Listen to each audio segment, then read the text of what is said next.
Peace be to you. A man of the theater came to see me a few years ago, and his reason was this.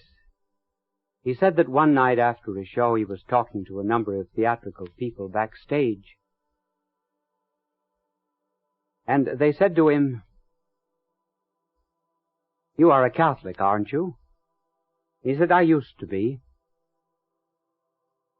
But he said, "I've done considerable reading in comparative religion, psychology, psychiatry, and metaphysics, and I had to give it up. Nobody could answer my question." Someone said, "Why don't you go to Bishop Sheen, have him answer your question?" So he said, "Here I am. And I have a number of questions I would like to put to you." And I said to him, "Now, before you ask a single question, you go back to the hotel where you were living, get rid of that chorus girl you're living with, and then come back and ask the question." And he threw up his hands and laughed, and he said, "Oh, certainly. I'm trying to fool you just like I fooled myself. That's the reason." I saw him not very long ago, and I said, "Well, you are still off the track, aren't you?" He said, "Yes, but I have not thrown away the map." Now here was a perfect example of someone covering up conscience. And it is of conscience that we would speak. For conscience carries on with us a kind of an unbearable repartee. We are very different from the rest of creatures, regardless of how much we insist on similarities. What makes us different is that we can reflect, turn back upon ourselves. No stone can ever turn a part of itself on another part of itself. No page of a book can so completely be absorbed in another page of the book that it understands that page. But we humans, we have the power of looking at ourselves in a kind of a mirror. We can be pleased with ourselves. We can be angry with ourselves.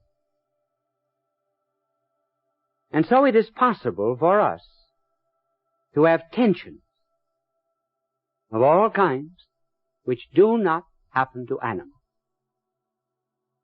You will never in your life see a rooster with an Oedipus complex. You will never see a pig with an Oedipus complex. No animal ever has a complex. Scientists have induced ulcers, indeed in some animals, but they were introduced by humans. The animal left to itself, however, never feels this tension. We do. We feel a tension between what we are and what we ought to be. Between the ideal and the fact. We are somewhat like a mountain climber. We see the peak way up at the top, to which we're climbing, and which we hope to attain. And down below, we see the abyss, into which at any time we might fall. Now, why is it that conscience does trouble us this particular way, when it does not trouble the rest of creatures? Why is it we try to escape it? Think of how many abnormal ways there are of avoiding it. Sleeping tablets, alcoholism. These are just a few of the ways of avoiding this unbearable repartee. Then have you ever noticed how pessimistic some people become? They are always expecting rain on the day of the picnic. Everything is going to turn out to be a catastrophe. They know it. Why do they take this attitude? Because in their own heart and soul, they know very well that the way they are living and violating their conscience deserves some kind of an unfavorable judgment. And so they bring back that judgment upon themselves and are always awaiting the electric chair. Their judgments are influenced by this pessimistic attitude. Another psychological manifestation of avoidance of conscience is hypercriticism. The neighbor is always wrong. And have you ever noticed the letters that are sent to the newspapers? They begin with, "The trouble with my husband is this. I cannot stand my wife because my son is stubborn." And then in the ordinary affairs of life, the poor neighbor never can do anything good. Why this hypercritical attitude? Abraham Lincoln once gave the right answer to it. He was going into a hospital in Alexandria during the Civil War, and at a time when presidents were not well known because Brady had not circulated all of his photographs. And as he went into the hospital, some young man running out bumped into Lincoln, sent him sprawling on the floor, and shouted at Lincoln, "Get out of the way, you big, long, lean, lanky stiff." And Lincoln looked up at him and said, "Young man, what's troubling you on the inside?" And so with hypercriticism. We are so conscious of a real sense of justice that if we do not right ourselves, we have to be righting everybody else. For example, you cannot go into a room where there are a series of pictures and one of them is 2 inches awry without straightening out that picture. You want everything in order. We want everything in order except ourselves. Then there are more serious escapes from this unbearable repartee. And in order to let you know that human nature has always acted in the same way, let us go back to Shakespeare. In his great tragedy, Macbeth,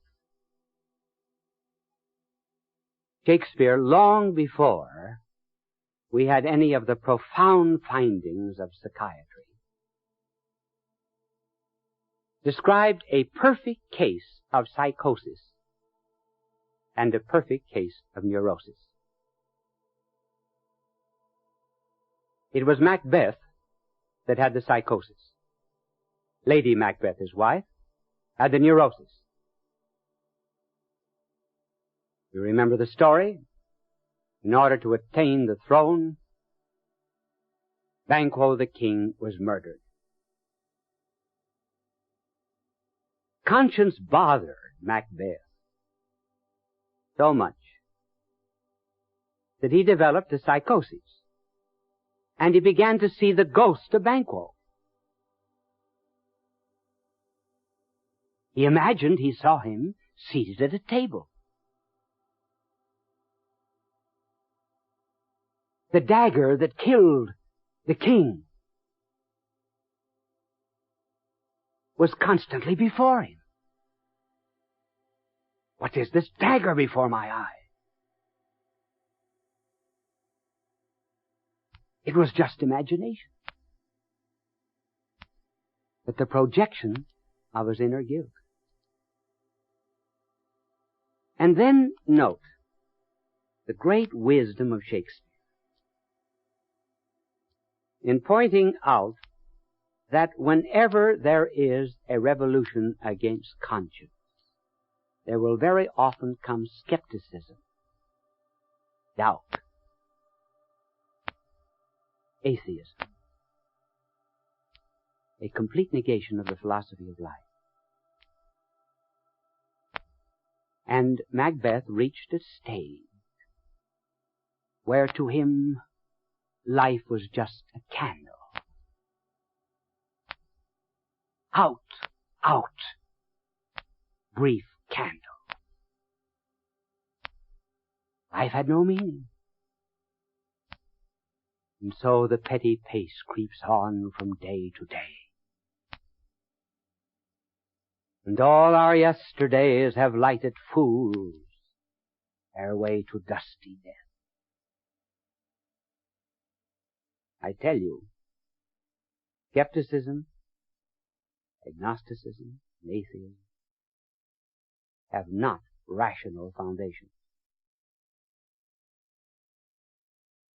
Their foundations are in the moral order. First, there was a revolt against conscience. Then look at Lady Macbeth. Her guilt manifested itself in a neurosis. And the maid said of Lady Macbeth that she washed her hands every quarter of an hour.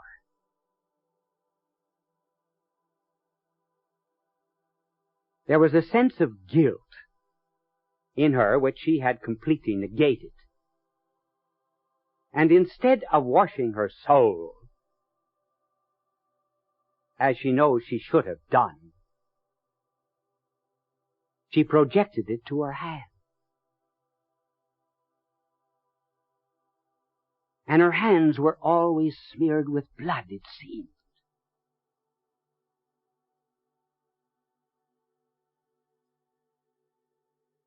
She said that not all the waters of the seven seas were enough to wash this blood incarnadine from her hand.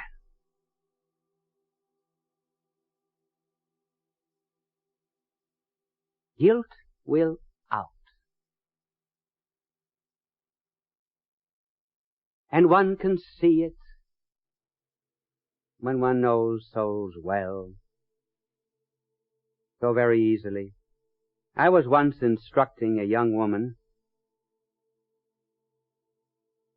and she had finished on tape and on records, not these, but others which I had made before. She had finished about 15 hours. And after the first instruction on confession, she said to my secretary, "I'm finished. No more lessons. I do not want to hear anything about the Catholic Church from now on." My secretary phoned me, and I said, "Ask her to finish the other 3 on the subject of confession, and then I will see her." I saw her at the end of the 3, and she was in a veritable crisis. She was screaming, shrieking, "Let me out of here! Let me out of here! I never want to hear anything again about the church after hearing this talk on confession." Well, it took about 5 minutes to calm her down, and I said, "Listen, my good girl, there is absolutely no proportion between what you have heard and the way you are acting. So there has to be something else.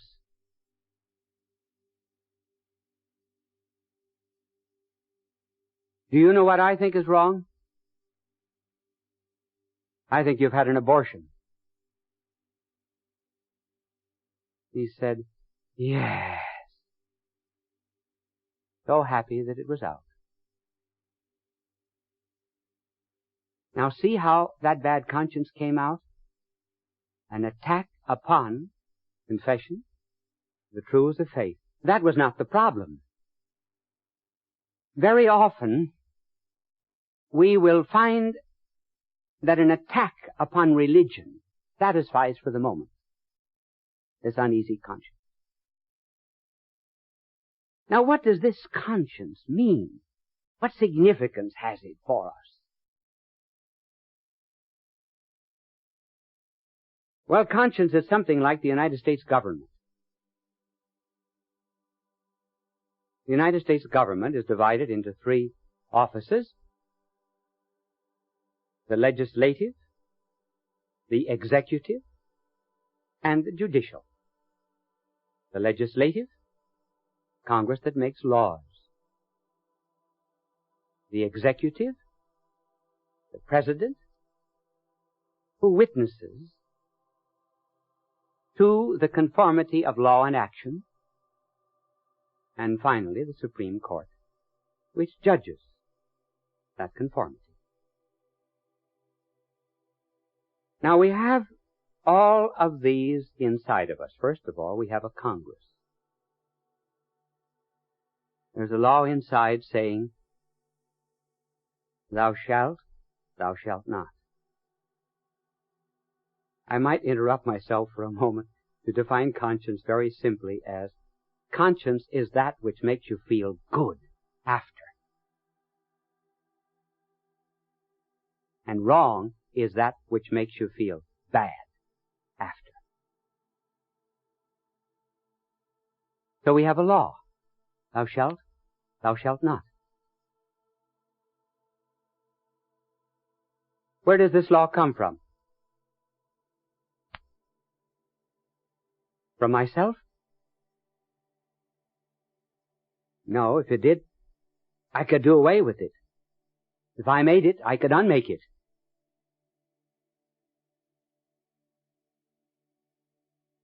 Does it come from society? It does not. Because sometimes conscience praises me when society condemns me. And sometimes conscience will condemn me when society praises me.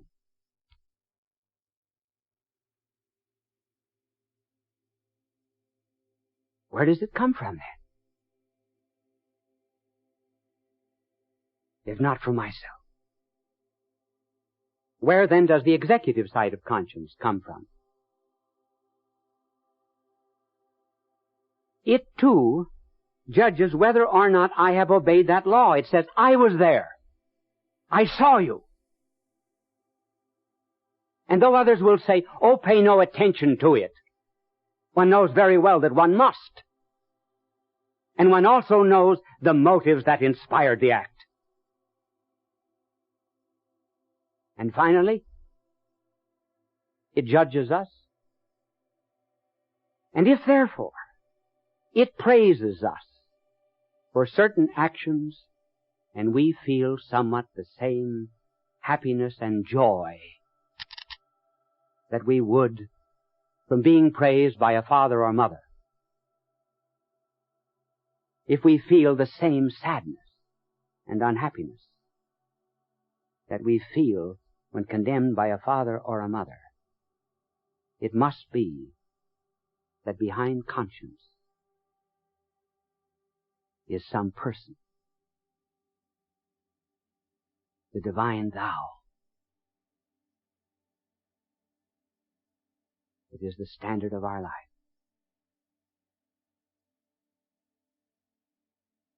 Most of the mental problems from which people suffer today is due to a mental revolt against this law which is written in their own hearts. And how often, just as soon as people return again to conscience, peace comes back. Happiness. Life is very, very different. And that is what we are after. Peace of soul. Therefore, this unbearable repartee is only one side of conscience. It is the conscience that tells us when we do wrong, so that we feel on the inside as if we've broken a bone. The bone pains, because the bone is not where it ought to be. Our conscience troubles us, because the conscience is not where it ought to be. And thanks to this power of self-reflection that we have, we can see ourselves, and particularly at night. And as the poet put it, every atheist is afraid in the dark. And it's a gentle voice, saying, you are unhappy. This is not the way. Your freedom is never destroyed. But you feel the sweet summons. And you ask, well, why is it not stronger? It's strong enough if we would listen. And God respects our freedom that He gave us. You perhaps may have seen a painting of Holman Hunt. It is a picture of our blessed Lord standing at an ivy-covered door, a lantern in His hand, and knocking. Holman Hunt was very much criticized for that painting. And the critics said there was no latch on the outside of the door.